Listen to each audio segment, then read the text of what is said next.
যারা সৃষ্টিকুলের প্রতি দয়া করে না তারা সত্যিকার ইমানদার নয়।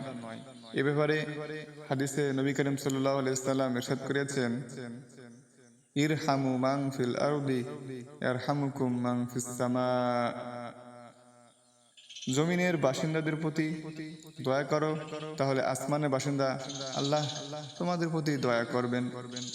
এমনভাবে কোরআন মাজিদে আছে, আহসিন কামা আহসানাল্লাহু ইলাইক। তুমি মানুষের প্রতি দয়া রহম করো যেমনভাবে তোমার প্রতি আল্লাহ দয়া এবং রহম করেছেন। যারা টাকা পয়সা সম্পদ সঞ্চয় করে রাখে কিন্তু আল্লাহ রাস্তায় খরচ করে না, তারা ক্ষতিগ্রস্ত। এ সম্পর্কে কোরআনে এসেছে, আল্লাযীনা ইয়াকনিজুনা আয-যাহাবা ওয়াল ফিদ্দা। যারা সোনার উপর সঞ্চয় করে রাখে অথচ আল্লাহ রাস্তায় খরচ করে না, তাদের এ সম্পদ তাদের দাগ দেয়া হবে। দানের মাধ্যমে আল্লাহ খুশি হন। দানের শিকড় জমিনে আর শাখা আসমানে।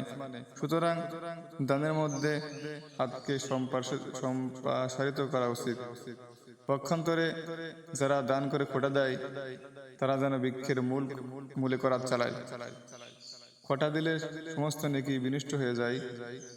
নেক কাজ করতে পেরে নিজেকে গর্বিত মনে না করে বরং আল্লাহ শুকর আদায় করা উচিত, কারণ কারো কোনো ক্ষমতা নেই ভালো মন্দ যদি আল্লাহ তাআলা তৌফিক না দেন।